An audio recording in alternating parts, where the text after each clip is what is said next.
सिद्धांत था इसका, एक लीडर, एक संगठन, एक सिद्धांत।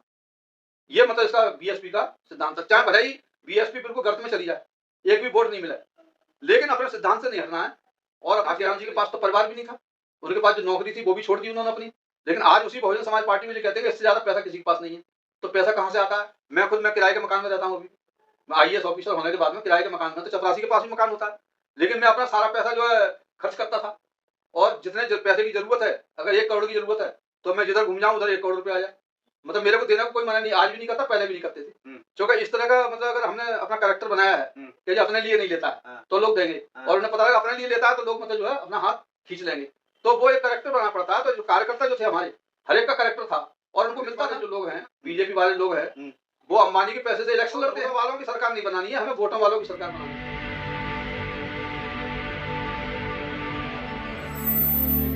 मेमेवालाल और आप देख रहे हैं बहुजन समय। साथियों, इस समय पूरे देश में चर्चा बढ़ रही है कि बहन जी क्या आने वाले 2027 में कुछ करिश्मा दिखाएंगी। जैसा कि 9 अक्टूबर का एक बड़ी भीड़ इकट्ठा हुई थी लखनऊ में, उसे कयास लगाया जा रहा था, जितने विपक्षी पार्टियां थी उनको उसको सपोर्ट करने के बजाय उनका विरोध लगने लगा कि बहन जी बीजेपी के लोगों के द्वारा भीड़ जमा किया गया, उनका पैसा लगाया गया, और यहाँ तक कि कहा गया कि जो उनके समर्थक थे बीजेपी के लोग वहां थे उसमें, और वो किराएदार थे, भीड़ बीएसपी की नहीं थी। वो मानवर काशीराम जी का मेला कहा जा सकता है। तो आज मैं इस चीज को समझने के लिए आया हूँ कि आखिर बहन जी आगे 2027 में क्या करिश्मा करने जा रही है। हमारे साथ बाम सेब के पहले ये कैडर देते थे और लोगों को बीच में जाते थे, समझाते थे, उनसे ही पूरा परिचय लूंगा कि आखिर बहुजन समाज पार्टी को आगे कैसा देखना चाहते हैं। सर पहले आपको जय भीम। सर आप अपना परिचय दीजिए। सर मेरा नाम केसी पिप्पल है और मैं इंडियन इकोनॉमिक सर्विस से रिटायर हूँ। 2014 में रिटायर हुआ हूँ। उससे पहले 1982 से मैं काशीराम जी के साथ इलाहाबाद से जुड़ा था, और फिर मैंने उनसे जो प्रशिक्षण है लिया, और उसके बाद में जो बहुजन समाज पार्टी के और वाम सेब के जो कार्यकर्ता होते थे उनको प्रशिक्षित कार्यकर्ता बनाने में हम लोग मतलब काम करते थे। तो पूरे देश भर में काम किया है, और खासतौर से उत्तर प्रदेश में बहुत ज़्यादा किया, दिल्ली में बहुत ज़्यादा किया, और उससे कार्यकर्ता तैयार होते हैं। मतलब हमारा काम था जिम्मेदार कार्यकर्ताओं को तैयार करना। तो मैं आपसे समझना चाह रहा हूँ कि बसपा का पतन का कारण क्या है? क्या बसपा जो है जो आलोचक होते हैं उनको अनदेखी, क्या ये कारण है? नहीं, ये कारण नहीं है। भारत के अंदर जो है कास्ट पॉलिटिक्स है, धर्म की राजनीति नहीं होती।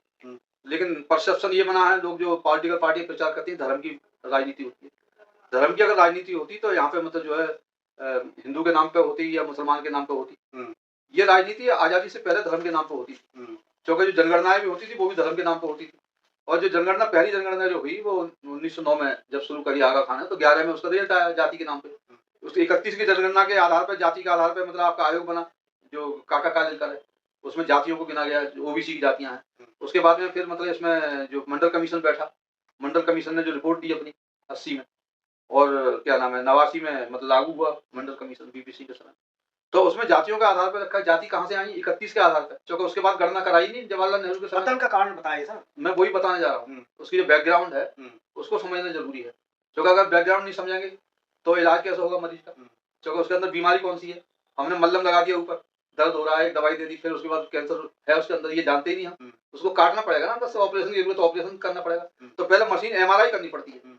तो इसी तरीके से किसी भी चीज को समझने के लिए हमें उसकी बैकग्राउंड को समझना बहुत जरूरी है। तो लोग क्या बीमार क्यों रहते हैं? क्योंकि उसकी दवाई पक्की नहीं होती। पक्की दवाई क्यों नहीं होती? डायग्नोज नहीं होता मर। तो उसका जो पतन कैसे हुआ आरपीआई का, तो मैंने बीएसपी से पहले मतलब जो पतन जो कारण बताया आपको, आरपीआई का बताया कि आरपीआई का पतन का क्या कारण हुआ। तो डॉक्टर क्या नाम है माननीय काशीराम जी ने पहले आरपीआई का अध्ययन किया। इसका अध्ययन नहीं किया कि दूसरी पार्टियों का। उन्होंने देखा बीमारी तो मेरे अंदर है, तो मैं अपनी बीमारी का अध्ययन करूंगा, दूसरे की बीमारी से मैं थोड़ी सही हो जाऊंगा। एक्सरे दूसरे का करूं और इलाज अपना करूं। तो ये गलत करते हैं लोग, दूसरे की मतलब गाली देते रहेंगे, अपना इलाज करेंगे नहीं। तो पहले उन्होंने अपना इलाज किया। तो उन्होंने कहा पहले हमारी आदत में सुधार होना चाहिए। हमारी जो आदतें पड़ी हुई है ना, तो उन आदतों को, जो लेने की आदत पड़ी हुई है उसको देने वाला बनाओ, तो आपके पास कोई देने को आएगा नहीं। तो उन्होंने ये बदलने के लिए जो कैडर शुरू करे, तो उसमें आदत बड़े पैमाने बदलने में बहुत टाइम लगा। तो उसने कहा कि आरपीआई ने बन जाएगी मेरी पार्टी। आरपीआई का जो पतन हुआ है ये बनने जाए कहीं, तो इसलिए उन्होंने पक्का उसका इंतजाम किया कि मुझे कैडर बेस बनाना है। कैडर बेस के साथ साथ मतलब जो है उसको जो संगठन है उसको मजबूत बनाना है। लीडरों को इतना ज्यादा पैदा नहीं करना है कि वो बिक जाए। ज्यादा लीडर पैदा हो गए थे ना उस समय बाबा साहब के जाने के बाद में, एक नहीं अनेक लीडर थे और सब विद्वान थे। तो कोई तो मंत्री में बिक गया, किसी ने अपना ब्यूरोक्रेट बना लिया, किसी ने मतलब जो दूसरा, और कितने ग्रुप बना ले, कई ग्रुप बना लिया आरपीओ के, हर ग्रुप कहीं ना कहीं सौदेबाजी करता था किसी न किसी से। तो इसी तरह से कहीं बीएसपी ना हो जाए, तो इसलिए ग्रुप ना बन पाए, इसलिए उन्होंने एक ही लीडर बनाया। सिद्धांत था इसका, एक लीडर, एक संगठन, एक सिद्धांत। ये मतलब इसका बीएसपी का सिद्धांत था। चाहे भले ही बीएसपी बिल्कुल गर्त में चली जाए, एक भी वोट नहीं मिले, लेकिन अपने सिद्धांत से नहीं हटना है और अपने कैडर से नहीं हटना है। सर आपने कहा कि लेने वाला नहीं देने वाला बनाना है। जी। आपके पास फूटी कौड़ी नहीं है, तो देने वाला कैसे आप बनाओगे? बिल्कुल, काशीराम जी के पास तो परिवार भी नहीं था, उनके पास जो नौकरी थी वो भी छोड़ दी उन्होंने अपनी। लेकिन आज उसी बहुजन समाज पार्टी में जो कहते हैं कि इससे ज्यादा पैसा किसी के पास नहीं है, तो पैसा कहाँ से आता है? मैं किराए के मकान में रहता हूँ अभी, मैं आईएएस ऑफिसर होने के बाद में किराए के मकान में, तो चपरासी के पास भी मकान होता है, लेकिन मैं अपना सारा पैसा जो है खर्च करता था। और जितने पैसे की जरूरत है, अगर 1 करोड़ की जरूरत है, तो मैं जिधर घूम जाऊं उधर 1 करोड़ रुपया आ जाए, मतलब मेरे को देने को कोई मना नहीं, आज भी नहीं करता, पहले भी नहीं करते थे। क्योंकि इस तरह का मतलब अगर हमने अपना कैरेक्टर बनाया है कि जो अपने लिए नहीं लेता है तो लोग देंगे, और उन्हें पता है अपने लिए लेता है तो लोग मतलब जो है अपना हाथ खींच लेंगे, तो वो एक कैरेक्टर बनाना पड़ता है। तो जो कार्यकर्ता जो थे हमारे, हर एक का कैरेक्टर था और उनको मिलता था जितना खर्च करना है। पूरे नोएडा का इलेक्शन में अकेला आदमी लड़ा देता था। सर आप लोगों को मजाक उड़ाया जाता है कि आप लोग हुक्मरान बनने की बात करते हैं, अंबानी बनने की बात नहीं आप लोग करते। अंबानी तो वो कांग्रेस वाले जो लोग हैं, बीजेपी वाले लोग हैं, वो अंबानी के पैसे से इलेक्शन लड़ते हैं और अंबानी को फिर मतलब वो पैसा देते हैं उसमें, बैंकों का सारा लूट लूट करके विदेश में चले जाते हैं। तो नोटों वालों की सरकार नहीं बनानी है, हमें वोटों वालों की सरकार बनाई कि नहीं बनाई हमने, ऐसा तो है नहीं बनाई हो, कोई ख्याली पुलाव पका रहे हो। आपने देखो, आप सबसे पहले मतलब 1993 में बना करके मुलायम सिंह को मुख्यमंत्री बनाया, उसके बाद में खुद बहन जी को बनाया। बीजेपी भी मतलब समर्थन दिया, बीजेपी ने भी, कांग्रेस ने भी समर्थन दिया, सीपीआई ने, सीपीएम ने भी समर्थन दिया। उसके बाद में फिर सरकार बनाई, 97 में बनाई, उसके बाद 2 में बनाई, फिर 7 में बनाई, और फिर अब भी सरकार 2027 में फिर बनाने जा रहे हैं। ये कोई मजाक बात नहीं है। जो क्यों बना रहे हैं? अभी भी 16 राज्यों में पार्टी है, राष्ट्रीय पार्टी है। अब बताओ दलितों के नेतृत्व में कौन सी पार्टी पूरे देश भर में कोई है? विचारधारा तो बहुत है, संगठन ही बहुत सारे हैं, लेकिन आप एक भी पार्टी बता दो मेरे को, स्टेट में ही कोई जीत कर दिखा दे। जो आरपीआई की पार्टी है उनका क्या हाल हो रहा है, महाराष्ट्र के अंदर खूब बनाते हैं, लेकिन सपोर्ट नहीं मिलता उनको। क्या आप बसपा अगर गायब हो जाए तो क्या समाज का असर पड़ेगा, और बसपा है तो क्या हो रहा है? अगर बसपा है तो थोड़ा बहुत मतलब जो असर पड़ रहा है, बचाव भी हो रहा है। अब बताओ, रैलियां करते हैं उसका कोई असर नहीं होता। बहन जी अगर अभी भी मतलब सबसे बड़े पार्टी की लीडर है, अगर ट्वीट कर देती हैं उसका असर हो जाता है, मुख्यमंत्री के ऊपर भी होता है, प्रधानमंत्री के ऊपर भी होता है। तो उनका ट्वीट इतना भारी है, जितनी बड़ी मतलब करोड़ों आदमी की रैली कर लो वो भारी नहीं है।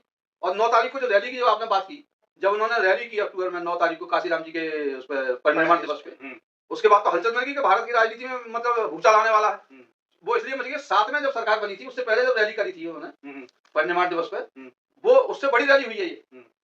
तो उस समय भूचाल आ गया था, उस समय मतलब सरकार गिर गई उनकी, और सरकार मतलब पोल हुआ था। तो आप कहने का मतलब है कि बहन जी को कहीं जाने के लिए ट्वीट कर दे, अब सत्ता बन जाएगा। देखो, जाता वो है जिसके पास संगठन नहीं है, वो भागता रहता है। तो भाग तो काशीराम जी लिए बहुत, पढ़ाई काशीराम जी ने नहीं करी। उन्होंने कहा मेरे पिताजी ने पढ़ाई कर ली, बाबा साहब ने, मैं क्यों करूंगा पढ़ाई, मैं तो हमने जब बताई है बात वो करूंगा। तो वो क्षेत्र में घूम करके उन्होंने संगठन बनाया। बाबा साहब ने तो कहा था कि संगठित हो, यही तो कहा था, और शिक्षित हो, शिक्षित तो बाबा साहब हो गए, संगठित काशीराम ने कर दिया। बहन जी से कहा संघर्ष करो, संघर्ष चाहे ट्वीट से करो, चाहे मतलब अब सोशल मीडिया का जमाना है, और ट्वीट से मतलब संगठन सारा बना हुआ, तो उनको सारे कार्यकर्ताओं की हर बूथ की और उसकी मीटिंग बुलाती है कि नहीं बुलाती, लखनऊ बुलाती है, दिल्ली बुलाती है। पर ऐसा कौन सा कोई पार्टी है जो ऐसा आ जाए लोग उठ करके? सर जी बसपा के कार्यकर्ता जो है, समर्थक है, वो मानने के राजी नहीं है कि बसपा कमजोर हुई है। मैं भी राजी नहीं हूँ, चाहे समर्थक, मैं तो कोई चाहे बेशक एक भी सीट न आए, एक भी आप घटता जाए, आप मजबूत है, पालवा है आप। बिल्कुल मजबूत है। आरएसएस ने हार नहीं मानी, उन्होंने मतलब कब बनाया था, 1925 से मतलब आते आते उन्होंने हार नहीं मानी। जब सरकार बनाई तो मजबूत बनाई उन्होंने, और आज मतलब सबके दांत खट्टे कर दिए उन्होंने। आज सब परेशान है कैसे भागे। कांग्रेस ने जमीन जमाई 100 साल से उसका आंदोलन चल रहा था, ये समय आज को कोई नहीं पूछ रहा। क्यों नहीं पूछ रहा? आपने कहा कि कांग्रेस को खत्म करने के लिए काशीराम जी ने बनाई थी। आज मतलब अगर हम मजबूत होते, पार्टी मजबूत होती थी, हमारे लोग अगर बीएसपी को समर्थन देते, तो आज जो कांग्रेस की जगह थी वो जगह आज बहुजन समाज पार्टी की होती। आज हमारे लोगों की वजह से बहुजन समाज पार्टी का ये हाल हुआ है, क्योंकि वो नहीं बोलते हैं, उनको बुलवाया जाता है। वो किसी का कुल्हड़ पीते हैं, किसी का अनाज खाते हैं, किसी की धोती पहनते हैं, अपनी कमाई का तो खाते ही। जिस दिन उनको आ जाएगा कि ऐसे हाथ नहीं फैलाना है, उस दिन बहुजन समाज पार्टी को मजबूत करेंगे, लीडर के ऊपर उंगली नहीं उठाएंगे। वो कहेंगे भाई जो भी कह दिया भाई तो वो सही है उसका। और जिस दिन ये भावना उनके अंदर आ गई, उस दिन बहुजन समाज पार्टी की ही सत्ता होगी। और कौन सी पार्टी बताओ नेशनल पार्टी में? जो तीसरे नंबर की हो। तो और दलितों के नेतृत्व में तीसरे नंबर की पार्टी भारत में देकर के बना के दिया है, इससे बड़ी क्या चीज होगी। और बहन जी ने टूटने नहीं दी पार्टी, जो नेता को निकाल तो जरूर दिया, टूटने नहीं दी। एक तो है अपने परिवार का आदमी उनके अंदर आया है, ये थोड़ा सा मतलब उनके ऊपर आरोप लगता है, लेकिन कम से कम टूटने नहीं दिया। इंदिरा गांधी ने भी कांग्रेस को नहीं टूटने दिया, फिर सोनिया गांधी ने नहीं टूटने दिया, लेकिन उससे पहले टूटी तो कई बार कांग्रेस। तो 2027 में बीएसपी का सीधा टारगेट बीजेपी रहेगी। बिल्कुल बीजेपी इसलिए रहेगी जो बीजेपी की सत्ता है, जिसकी सत्ता होगी उसका मतलब टारगेट उसी को करना चाहिए। तो जो बीजेपी की सत्ता 2027 में उत्तर प्रदेश का शासन है, तो उत्तर प्रदेश का बड़ा प्रदेश है उत्तर प्रदेश में बदलाव होता है, उसका सेंटर में बदलाव होता है। तो कई अभी बदलाव होने हैं, अभी महिलाओं को आरक्षण मिलना है आगे आने वाले समय में, और ये उत्तर प्रदेश की सरकार ये बहुत बड़ा तय करेगी क्या है। और अभी तो क्या नाम है, एक ताकत बना रही है बीएसपी। क्या होगा क्या नहीं होगा वो तो नेता का अपना निर्णय है। समाजवादी पार्टी के साथ समझौता कर सकते हैं, कांग्रेस के साथ समझौता कर सकते हैं, बीजेपी के साथ समझौता नहीं करेंगे, ये मैं पक्का बता रहा हूँ।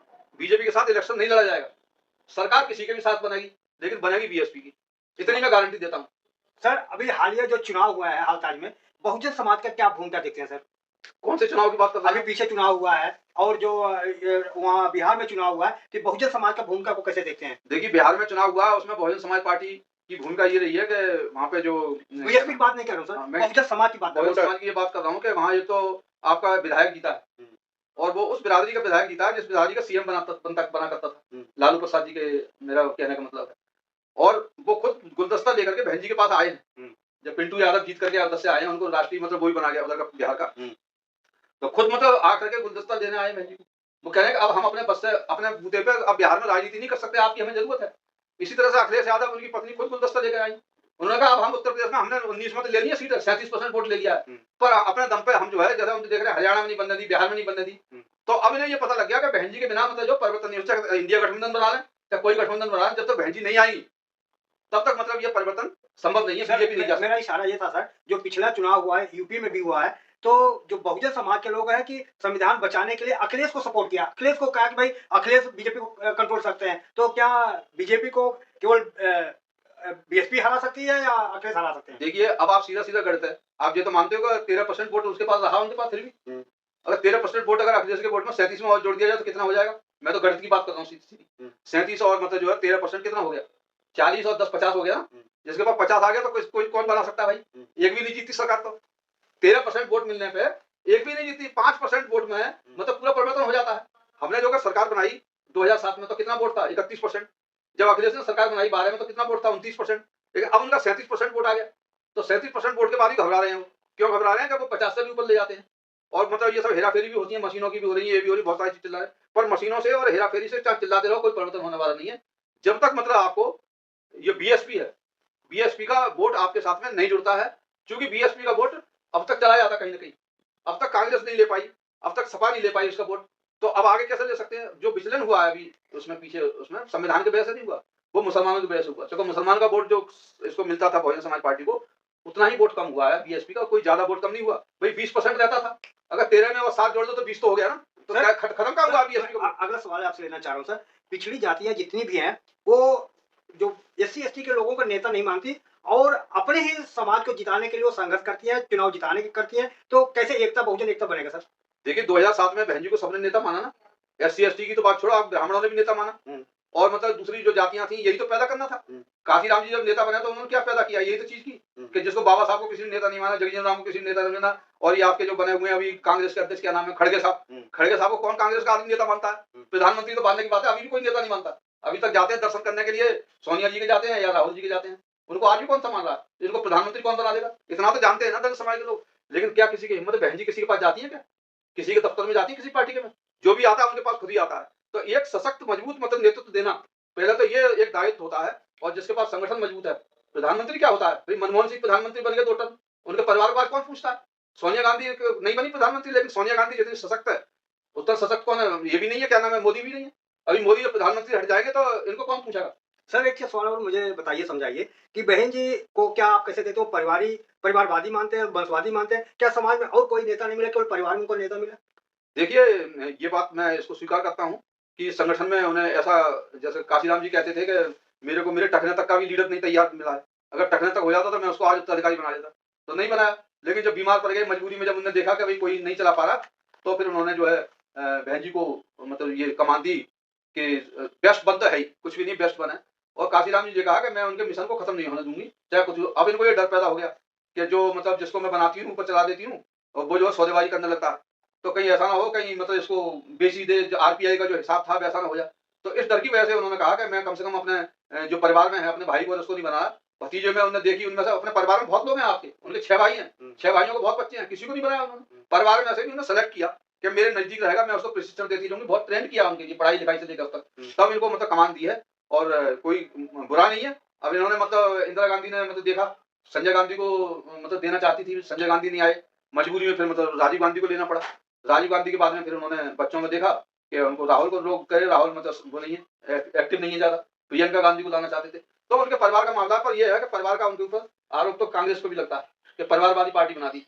तो अब उन्होंने क्या सोच समझ के बनाया है, क्या नाम है बहन जी ने, ये तो मैं नहीं कह सकता, चूंकि ये उनकी अपनी सोच रही होगी और चूंकि संगठन का काम वो देख रही है, मैं तो देख नहीं रहा हूँ, मैं तो दूर से देख रहा हूँ। हम लोग तो ये चाहते हैं कि हमारा तो थॉट स्पीकर इंडक्शन है, जो बीएसपी का थॉट है वो जिंदा रहे, काशीराम जी का नाम जिंदा रहे, बाबा साहब डॉक्टर अम्बेडकर का नाम है, क्या इन चीजों का उन्होंने कहीं पतन किया है? इसलिए लोग आज भी उनको स्वीकार कर रहे हैं। और मैं समझता हूँ नई पीढ़ी जो है, एक पुरानी पीढ़ी है हम लोगों की, वो जा रही है और नई पीढ़ी आ रही है, तो नए नेतृत्व की जरूरत होती है, ऊर्जा की जरूरत होती जी है। सर, मैं यही समझने के लिए कोशिश कर रहा हूँ आज का युवा जो है आकाश आनंद को नेता मानता है या चंद्रशेखर को मानता है सर? देखिए अभी चंद्रशेखर को समझने में बहुत सारा टाइम लगेगा, क्योंकि बीएसपी एक बना बनाया संगठन है, कैडर बेस्ड पार्टी है, और पुराने लोग नए लोग सब मतलब उसको जानते हैं, और एक जमीन तक जुड़ी हुई है, और हर बिरादरी में उनका जो है कैडर जा चुका है, ब्राह्मण से लेकर के और दलित तक सब स्वीकार कर रहे हैं। जैसे कांग्रेस को या तो जानते हैं या मतलब बीएसपी को जानते हैं, और सेकुलर पार्टी ये जानते हैं, सभी धर्मों के लोग भी उसका जो सम्मान करते हैं, चाहे मुसलमान हो, आज नहीं तो कल।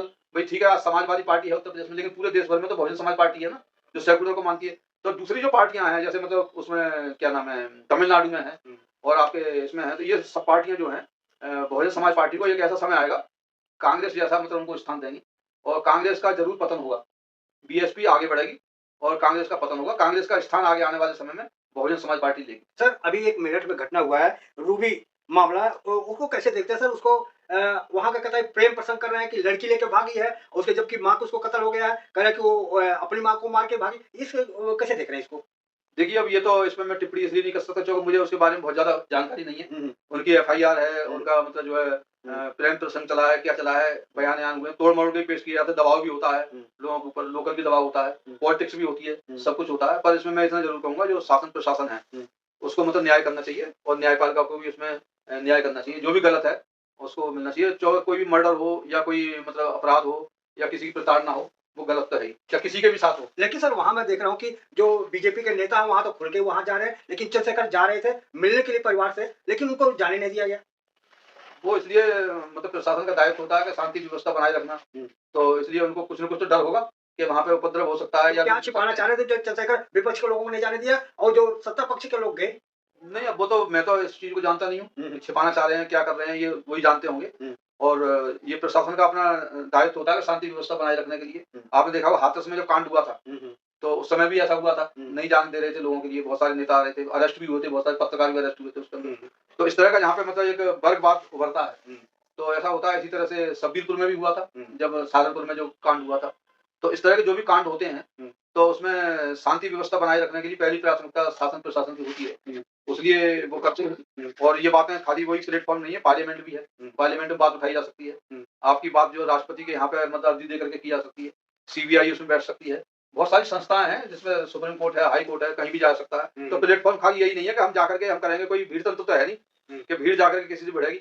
और पुलिस का क्या दायित्व होता है, पुलिस कोई न्यायालय तो है नहीं, जो असली काम है वो तो न्यायालय को करना है ना। लोअर न्यायालय ने कोई गलत निर्णय दिया, आप देखो जो सेंगर का केस है, लड़की के साथ में हुआ था, उनको जमानत भी मिल गई, लास्ट में फिर उनको अरेस्ट हो गया ना, सुप्रीम कोर्ट ने मतलब करवा दिया। तो ऐसा नहीं है, न्याय व्यवस्था जो है इसलिए संविधान बनाया गया, उसको हमें व्यवस्था के तरीके से ही लेना चाहिए। सर मैं से और आपको हमारे दर्शक समझाइए, 131 सांसद हैं एससी एसटी के, लेकिन वो जब मामला उनका आता है तो वहां उनका मुंह बंद हो जाता है। ऐसा क्यों और लोग नहीं अपनी बात वहां उठा पाते अपने समाज की?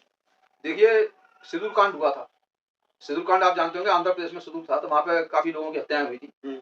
तो उस समय एक फोरम बना हुआ था सिंदूर का, सिंदूर ट्राइब का, एमपीओ का, उसमें रामविलास पासवान भी होते थे उस समय, शंकर दयाल शर्मा राष्ट्रपति होते थे, उनके यहाँ उन्होंने मार्च किया, उनकी रिपोर्ट नहीं लिखी गई, जो आंध्र प्रदेश में सिंदूर था, थानेदार ने उनकी रिपोर्ट नहीं लिखी।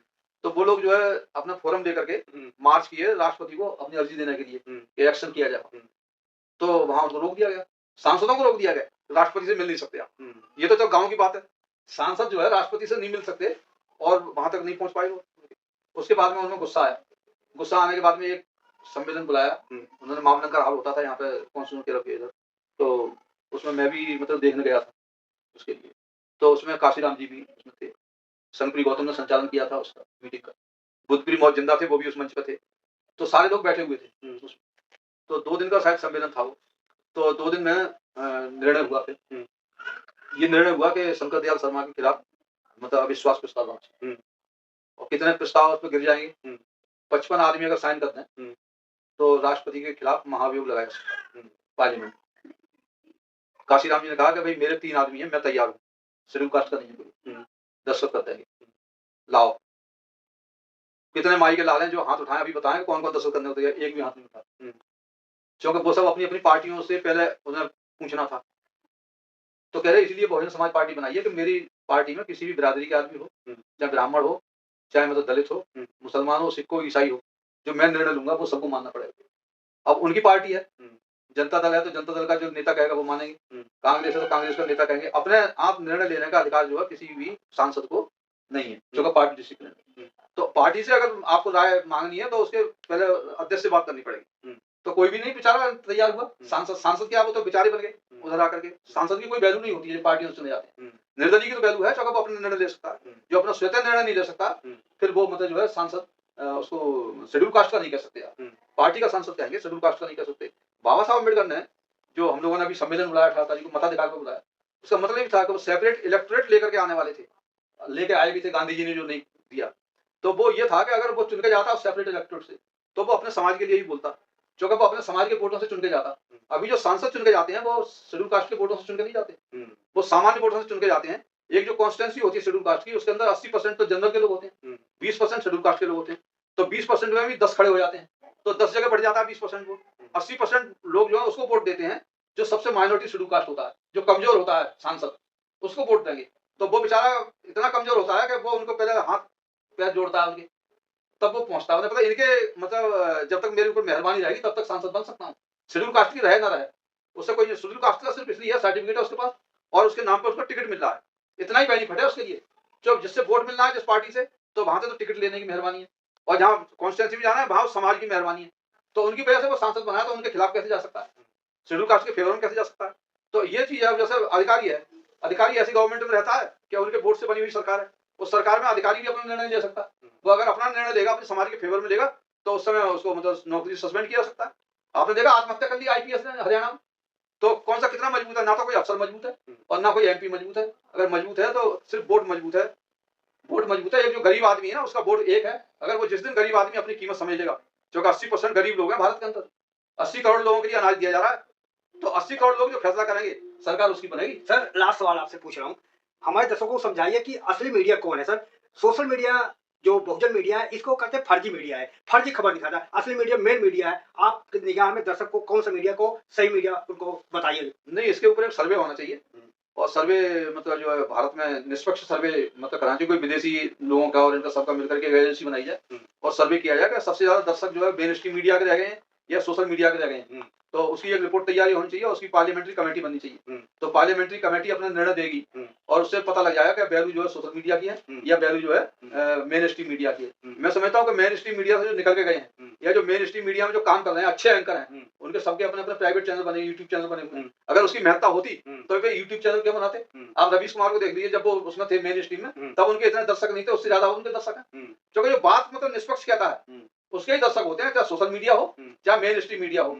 अगर वो किसी मतलब जो मजबूत की साथ में रहेगा और उसे लालच लेकर काम करेगा, उसका कोई भी सरकार का रोल क्या होता है सर आपकी निगाह में? पत्रकार का रोल लोकतंत्र को जिंदा रखना होता है। जो लोकतंत्र है उसको जिंदा रखना, उसके 4 स्तंभ है। न्यायपालिका है और आपका व्यवस्थापिका जैसे संसद बोलते हैं, और उसके बाद कार्यपालिका है, और चौथा जो है ये मीडिया है। तो इस मीडिया का जो रोल है मैं समझता हूँ इस समय सोशल मीडिया का रोल इतना ज्यादा बढ़ गया है, उसकी वजह से जो प्रिंट मीडिया है और आपका ये जो मेन स्ट्रीम मीडिया है वो बंद हो गए। कोई चलाता ही नहीं, अब तो यूट्यूब चैनल देखते हैं अपने टीवी पे भी। आप ये सर्वे करा के देखो अभी तक कितने कनेक्शन आएंगे टीवी के। हमारे घर में 2 टीवी लगे हैं, एक पे भी कनेक्शन नहीं है। न्यूज देखना होता है यूट्यूब पे देख लेते हैं, और मोबाइल में आ जाती है, अखबार आता है, अखबार पढ़ा जाता है। हम कहते हैं अखबार बंद कर तो कोई फायदा नहीं है, वो सवेरे न्यूज आ जाती है उसमें मोबाइल। इतना फास्ट न्यूज होती है, ब्रेकिंग न्यूज तुरंत ही आ जाती है, तो फिर उसको पढ़ने का टाइम ही नहीं होता है। लोग मतलब उसी में लगे रहते हैं, मनोरंजन भी मिलता है उसके ऊपर, सब कुछ तो उस पर मोबाइल पे मिल रहा है। चलो सर, आपसे मिलकर बहुत अच्छा लगा सर। आपने बहुत अच्छी हमें दर्शकों को समझाया। तो साथियों, किस तरह से हमारी बातचीत रही, आप पत्र की बड़ी बताएं, और आपसे निवेदन है कि आप कहाँ से देख रहे हैं, टिप्पणी में लिखेंगे, और आपसे विनती है कि अगर आप कोई सवाल हमसे छूट गया हो तो आप नीचे कमेंट में लिखेंगे। अगर आप वीडियो बनाओ उसमें सवाल लेना हो। मैं मेवालाल, बहुजन समय, दिल्ली।